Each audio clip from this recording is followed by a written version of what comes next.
So, leaders and grieving, working while grieving, it's a season for many people, and it's a reoccurring season, you know, where you're dealing with grief and you are part of the workforce. And a lot of places give 3 bereavement days. I think, in my history of working, I started working at 14. I think the first thing I initially heard was 5 days for bereavement. And then I heard it would vary depending on how the person was related to you. Then I heard, well, not only did it vary if how the person was related to you, nothing else mattered. So, in the case where you were raised by an aunt or a grandparent who were the only mom and dad that you ever known, ever had, because they were not biological, their jobs were giving them grief on top of grief, right? They were kicking you while you were down, right? I have had like a lot of people, I've had a lot of losses over the years. And in the position that I hold now, we get 0 bereavement days. It doesn't matter who has transitioned, there's zero. So, this Workforce Wednesday, we want to address, your life at work and working while you're grieving. I have seen and experienced some of the most egregious behaviors of so called, I'm not even going to call them leaders, I'm just going to call them supervisors. These people are responsible for this other group of people's time. They're not necessarily competent. That's the nicest way I could put it. They're not necessarily competent, but they're responsible for these others and their time, right? Managing their work, right? So, in a world where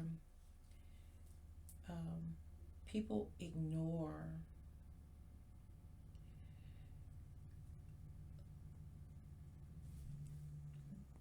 the obvious, and kindness and respect is at an all-time low and a bare minimum. Like the Stevie Wonder song, "Love's in need of love today," right? As a supervisor, your personal experiences should be limited to what you do at work. Mm, you are there with the responsibility to be diplomatic and to be fair within the guidelines of what's expected in that workplace, right? You're dealing with humans, you're not dealing with robots. So I have seen people lose a parent and their supervisor, mind you, they had probably 6 months worth of leave accrued, and I'm exaggerating by 6 months worth of leave accrued, but I'm just saying that to say they had enough leave, but the supervisor brought them into their office and told them that I understand you dealing with death and all that, but you got a job to do. And if you don't start coming to work more consistently and performing your job, I'm going to write you up. So let's say you get 3 days bereavement, and the person that passes is significant to you. No one else should be an authority, a judge, a critic, a barrier They don't have the spiritual authority to make your grieving worse than what it is.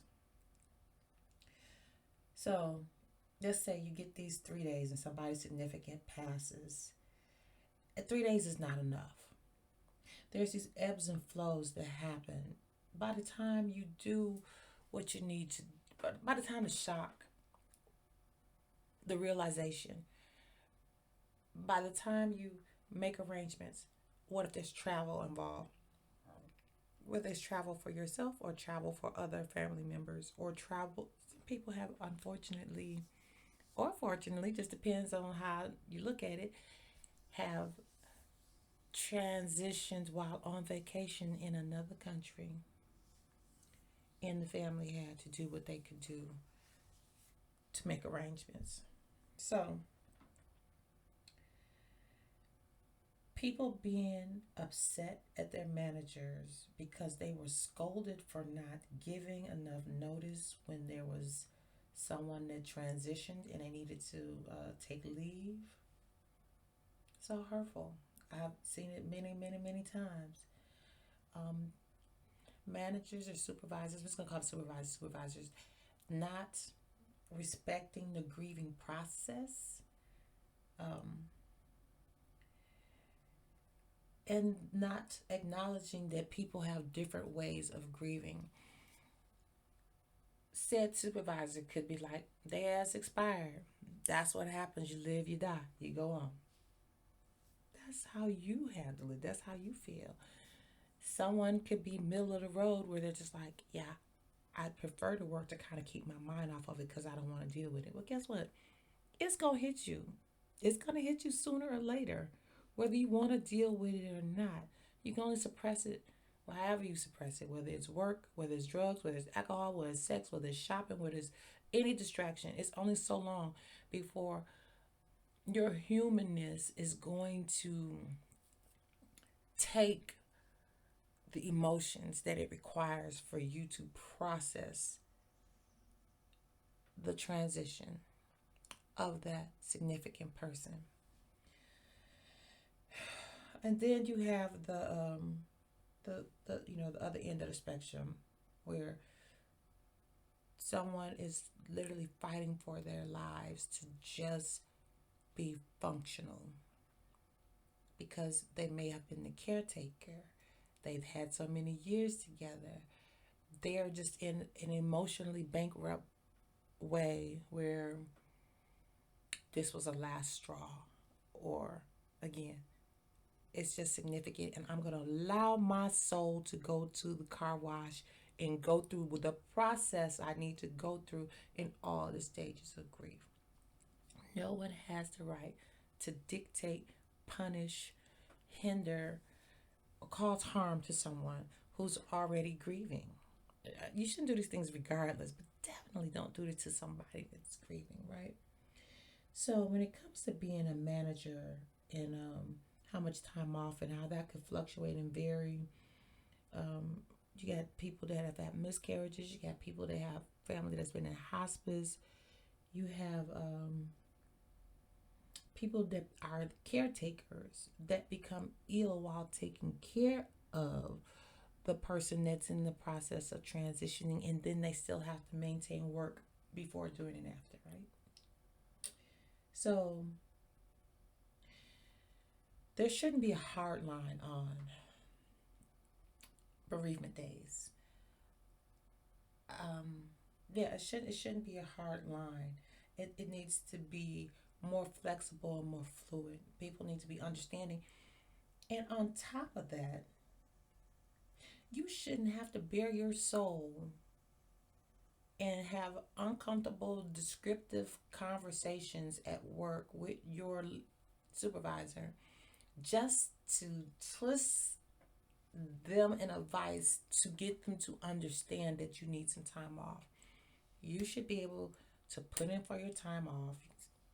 Been a death in my family. You shouldn't even have to be specific with who it is past. Now, if your HR policy requires, you You speak to HR to say, hey, I need these specific bereavement days because it's different if it's this person, it's different if it's that person, it's different if it's that person. There needs to be a lot more respect in that regard. Now, we're not talking about people who would say their grandmother died every other year. They say your grandmother died, and it's like, didn't they just tell me their grandmother? So we're not talking about people that abuse the system, but here's this whole thing. You're going to have people that abuse the system no matter what you do, but you shouldn't punish everybody for those few bad apples. Please don't. Please stop that. Um, Empathy. Um, Knowing that everybody needs not only look different, but they also change. You could be, able to come to work, and then first, those first without that person, and first birthdays and first holidays. Um, then there's a domino effect of if you had multiple people transition over the last 50 years, it don't even matter.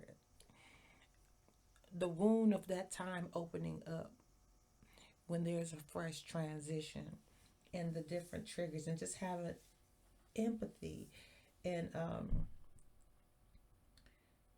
be respectful when you are engaging with your workers, and allow them to have breaks so they can refocus on God. I'm gonna share a personal story. I had some serious losses, and within 2 or 3 months of the loss, I went into a meeting with people I'd never met with before for a whole new, different initiative. And one of the persons that came into the meeting had the first name of one of my sisters and the last name of one of my other sisters that had both just transitioned like 2 months before. And, a part of me took that as, you know, angels watching over me. And then another part of me was just like, I got to stay engaged in this meeting. I can't even allow my thoughts to kind of wander into the type of people that they were and the type of experiences that we had, and not have an opportunity to have more, right? So, with that being said, staying respectful when you are in contact with people that have had a loss and they're working with you, especially if you were a supervisor. Watch your language. When you start talking about how distracted that they are, or they've made mistakes, or they, in your opinion, don't seem to have their act together. Like the scenario I just gave you about, oh, I'm in this meeting, I'm engaged with people that I've never engaged with before, but when they went around and introduced themselves, I got off the grid for a moment. So much so that when it was time for me to introduce myself, whatever spiel that they wanted us to say, is your first time here, tell us, what you do, what your background is, where you work here. By the time that came around, I introduced myself and I had one sentence. I gave my current department and thank you guys for having me here, and good morning, everyone. It's just something very simple. I didn't do my little elevator pitch because I was somewhere else emotionally. And it would have been interesting for someone to come for me for that, to have your supervisor to say, I told you, and this didn't, the specific way that I asked you to handle it. And in the past, you haven't been that way. I don't know what's going on with you, but you need to get your act together, or I have different expectations for you. That would have just thrown me for a loop in any circumstance, because it wouldn't even have to be grief. You never know what's going on with a person. When in doubt, just gingerly ask, hey, is everything okay? Superstar, you're a little different today. Okay, well, I hope everything's well, because I know typically you're operating on a different scale. So If there's anything I can help you with, please feel free to let me know. So, you see, I didn't pry, I didn't assume, I didn't slash throat, I didn't gut punch. So, the other thing is to give them some grace with expressing themselves. You know, I've said in interviews that as long as everything is well with my family, you'll have the best of me, you know. But if there's anything that I need to tend to with my family, I will let you know that I need some time. Whether it's just a mental health day, you know, the work is overwhelming. I've been distracted from my life, my family, my own personal situations and what I'm going through, whether it's grief or anything else. And I will need some time to get myself together and to refocus and repurpose myself and take a mental health day. And you should not call a person's integrity into question because they need to do this. We are not slaves. As I've said in my studies, you know, talking about Workforce Wednesdays in my dissertation, that the history of workforce was built on the backs of slavery in the United States of America. That's how literally the workforce evolved from slavery. There is um, a hand in hand connection with workforce development in the United States and slavery or enslavement of blacks in America. So a lot of this dog, dog, dog, you know, berate, control, control, control comes from the systemic chattel slavery in America, whether people want to admit it or not. And the other thing that I talk about in my study is how those facts are there and how slavery is enslavement is omitted from business management studies about leadership and workforce development. The link for my study is in the box below, so you can read more about this research that I'm telling you about. So, give people some grace. Help people to communicate their need for time because they're suffering without like being combative. So again, you don't have to tell your supervisor a lot about what's going on. You can, tell that you have, grief, a loss, and you need some time off, or that you're having some mental health challenges centered around grief and loss, and no one should call you out. Nobody should call you out for that. Again, you don't even have to communicate that much to them. Taking bereavement days due to a loss in the family, you don't owe them a lot of conversation. Stand on that because sometimes these supervisors will hold that against you because they are treating you or have the propensity to treat you how they treat themselves. And a lot of people are not good to themselves. A lot of people don't even know what a healthy scenario is, And again, as I always say, people with mental health issues and people that have a limited capacity, coping skills, had individual education plans in their primary and secondary years. Don't self-disclose this information when they go to college and go into the workforce. But these are the same people that don't have the capacity. They don't have the psychological capacity to process and understand and do these things yet because they're competent and can cope and can do specific jobs and can hide in certain industries behind ADA, which is all well and kind. I'm saying, nonetheless, you have an obligation to be compassionate. So,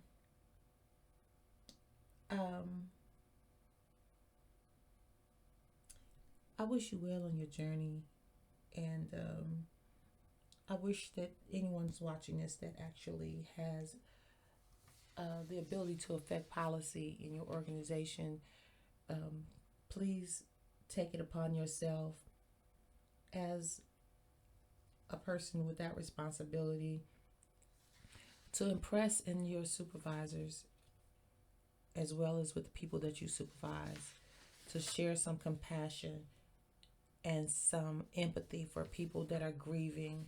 If someone tells you that they've had a loss and they need some time off, whether you have days or not, that's your notice to not make life harder for them than it has to be. I hope this message finds you well, and I hope you enjoyed Workforce Wednesday. My doctoral dissertation link is below, and I ask that you please check it out. Until real soon.